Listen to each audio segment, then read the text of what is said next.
Bueno, buenas tardes con todos. Vamos a dar comienzo entonces a este webinar.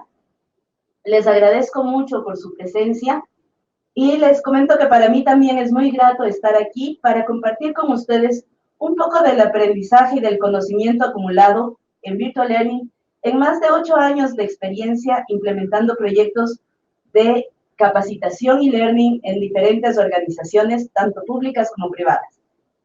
El día de hoy vamos a hablar sobre las metodologías y estrategias para crear cursos y learning normativos de alto impacto. Bueno, comprendiendo que estos cursos, por ser normativos, muchas veces tienen un contenido que se puede decir es pesado, es un poco inclusive aburrido porque es bastante teórico y que además por ser obligatorio genera una cierta resistencia de los usuarios para participar activamente o para visualizarlos activamente y aprender.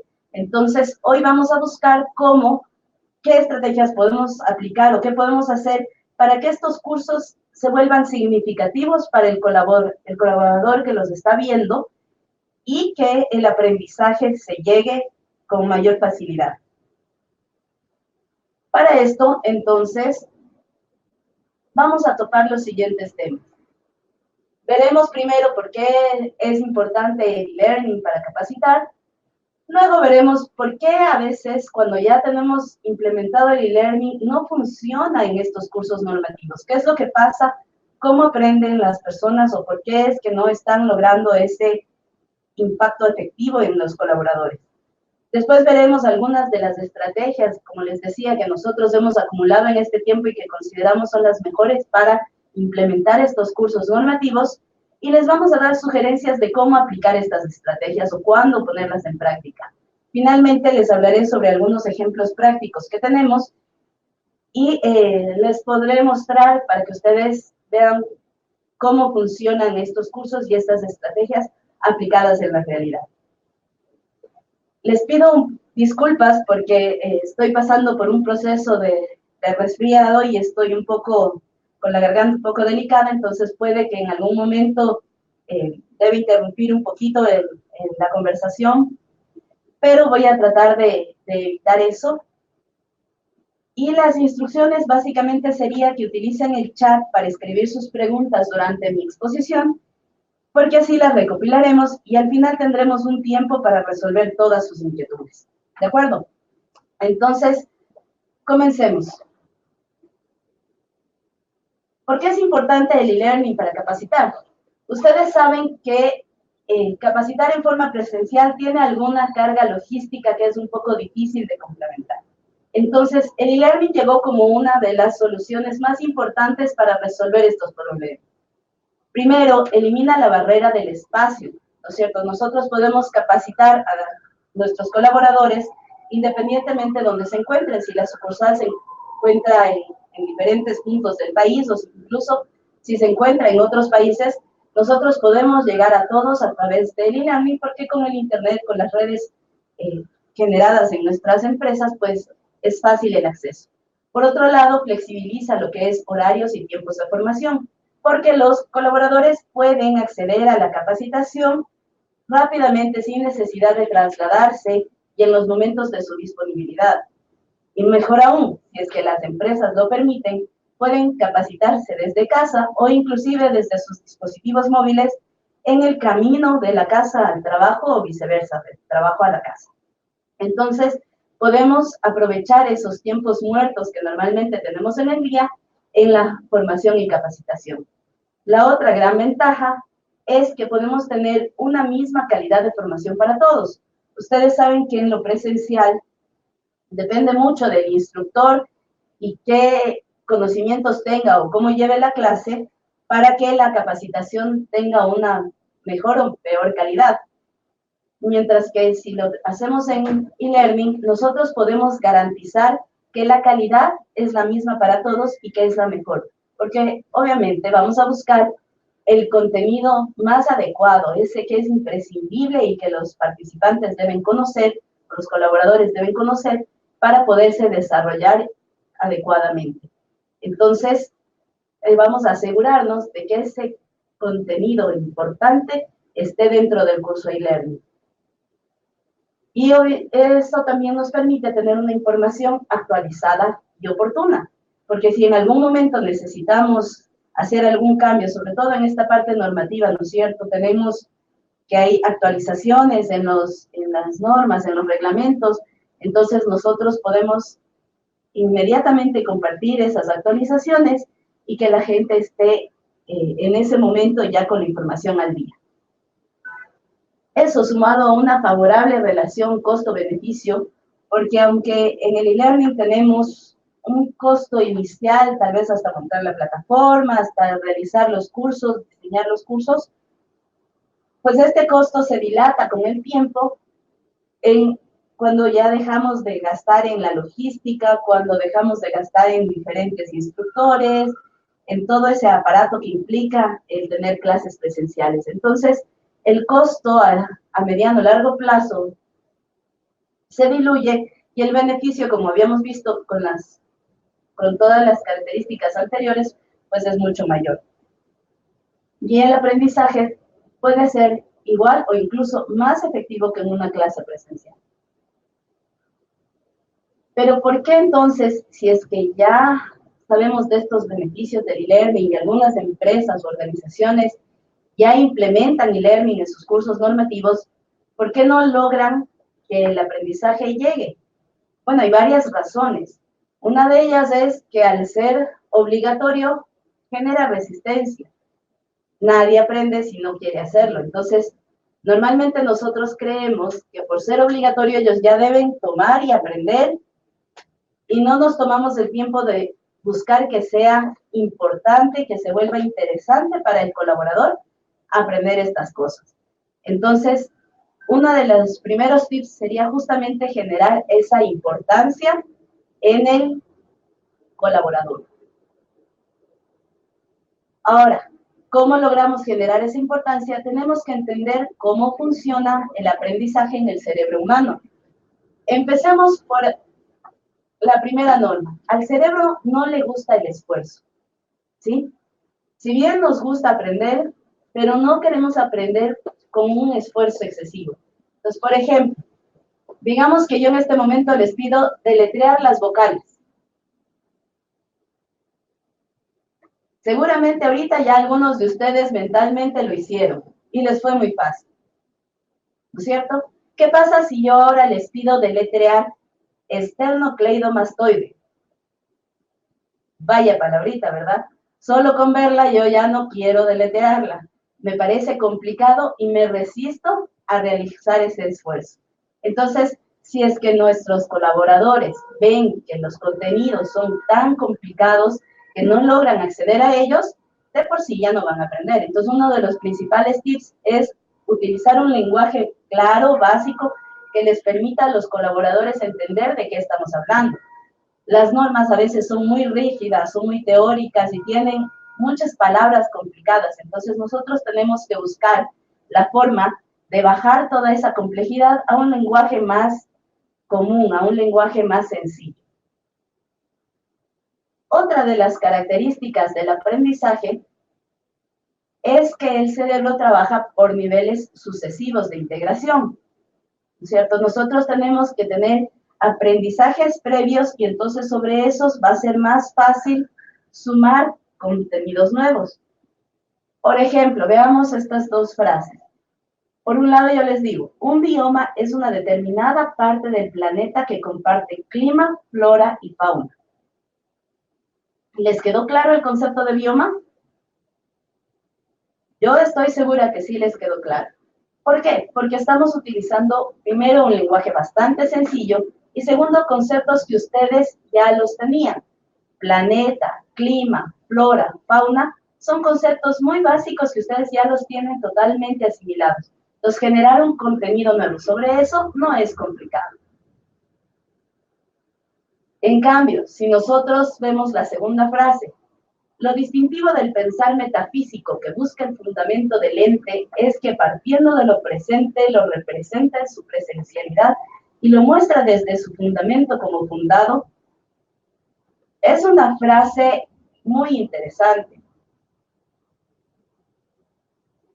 Es una frase muy interesante, pero se nos vuelve complicada. ¿Por qué se nos vuelve complicada?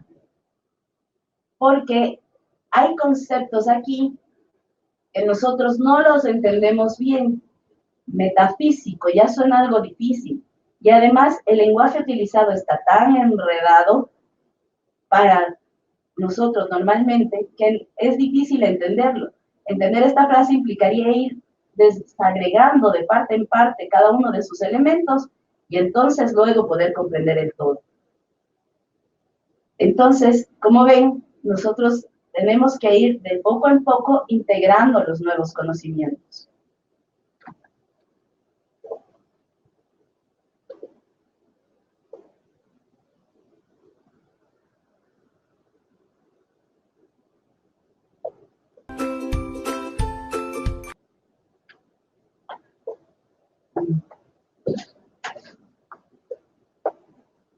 Perdón, vi que estaba... ¿Ahí me están escuchando mejor, por favor?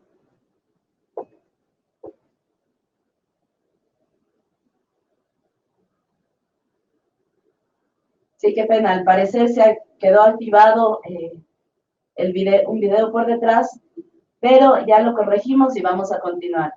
Si es que tienen algún nuevo inconveniente, por favor, nos escriben a través del chat. Gracias. Continuamos entonces. Habíamos hablado ya de que nadie aprende si no quiere hacerlo. Habíamos hablado de que el cerebro no le gusta el esfuerzo y de que además trabaja por niveles sucesivos de integración. A eso también podemos sumarle la importancia de imitar comportamientos. Seguro que cuando ustedes han viajado, ¿no es cierto?, les sucede que empiezan a ver costumbres diferentes, culturas diferentes, y entonces ustedes tienen que, se van acoplando a esa cultura, a esa forma de hablar, y seguro que si pasan unos días en alguna región distinta con un cierto acento, ustedes empiezan a asociar ese acento y empiezan a hablar igual. Es porque el ser humano tiene muy fundamentado el aprendizaje social. Nosotros aprendemos en gran medida por imitación. Desde pequeños imitamos a nuestros padres y aprendemos así cómo debemos hablar, cómo debemos actuar y otra serie de características. Entonces, nosotros tenemos que considerar también la imitación de comportamientos y el aprendizaje social dentro de estos cursos para que se facilite la transmisión del conocimiento. ¿De acuerdo? Teniendo claro esto, entonces también tenemos que entender cómo funciona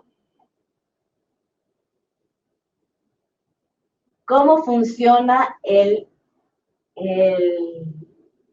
aprendizaje versus los tipos de cursos que nosotros podríamos realizar.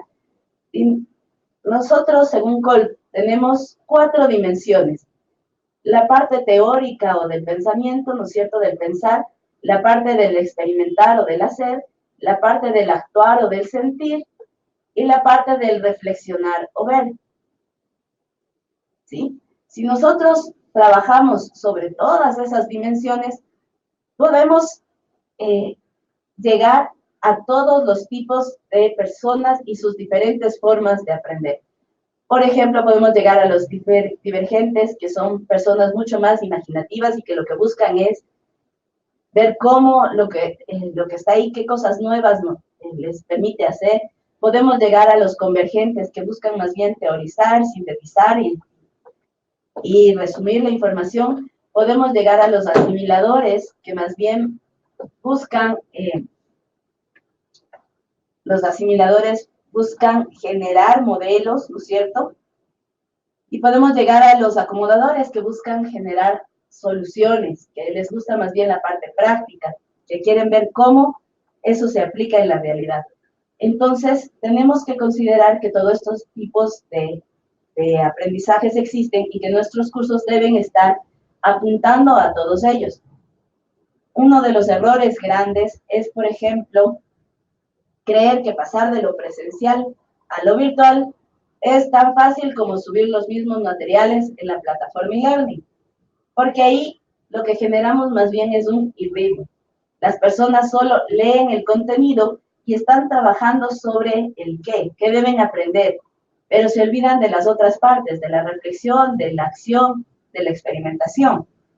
Lo ideal entonces es crear cursos que tengan todas estas dinámicas de una manera andragógica, es decir, que se empiece diciéndoles el para qué a los colaboradores, para qué es importante generar esta necesidad de aprender basándonos en la reflexión, luego indicarles qué deben aprender, ¿no es cierto? Ya teorizando y diciendo cuáles son los conceptos principales, luego ir a cómo se debe hacer esto, ya explicarles en forma práctica cómo aplican ellos, y luego dejarles a ellos aplicar o tomar decisiones para que sepan cómo aplicar, donde ya se involucra su sentimiento porque logran o no logran el aprendizaje, el realizar las actividades.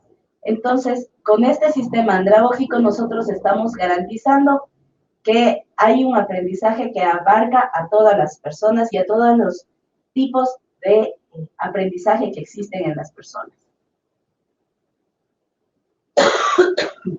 Perdón. Ahora, con toda esta base, ¿cuáles son las mejores estrategias? Pues la principal es que debe haber más que teoría en nuestros cursos.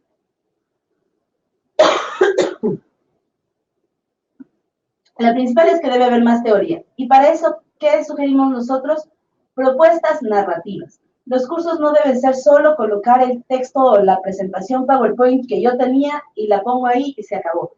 Tienen que tener una propuesta narrativa que enganche al usuario desde lo que habíamos visto, desde la reflexión inicial del para qué me sirve hasta la acción que realizan al final.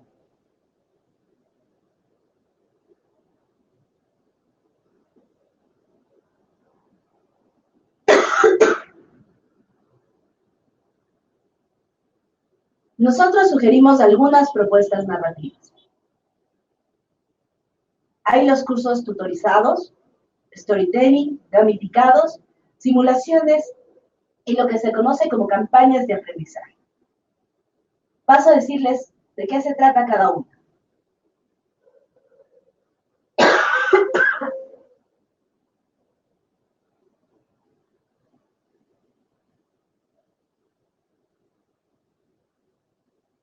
Les pido me esperen un minutito que estoy con un poco de malestar.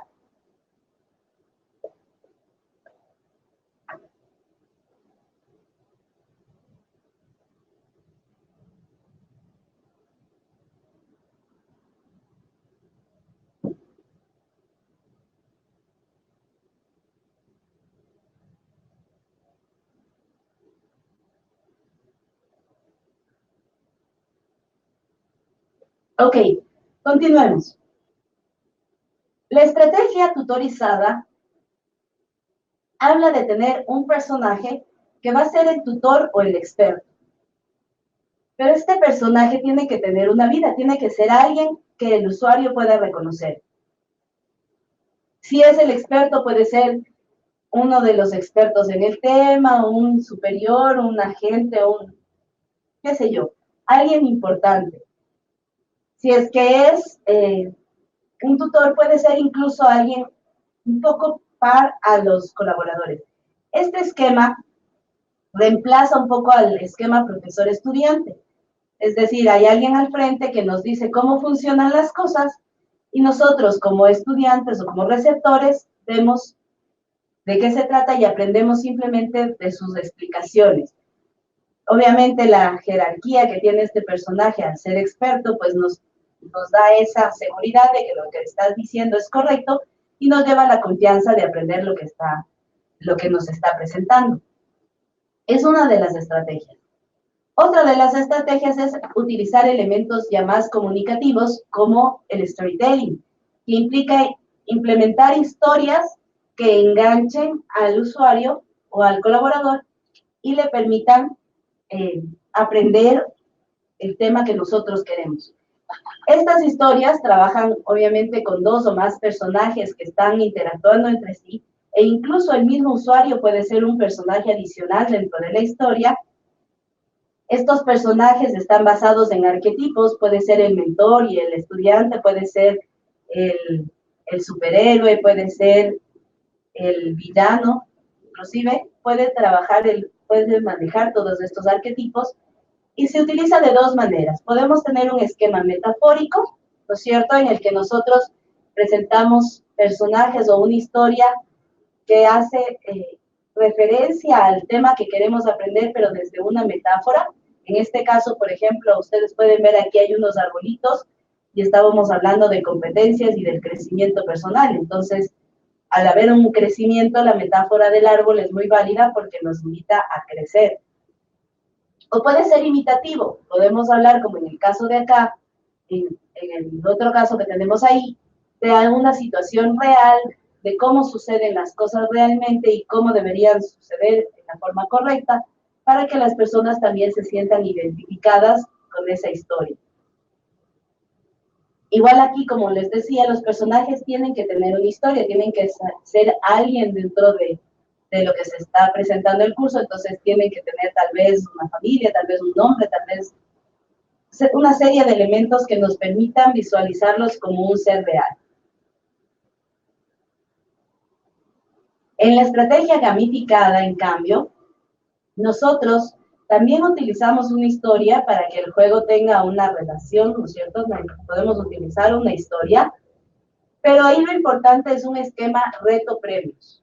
Es decir, nosotros retamos al usuario, al colaborador, a resolver alguna actividad y tenemos que darle un premio si lo logra adecuadamente. Y si no lo logra, pues tienes que seguir intentándolo hasta lograrlo, porque no va a alcanzar ese premio o porque no va a poder avanzar hasta que no lo logre.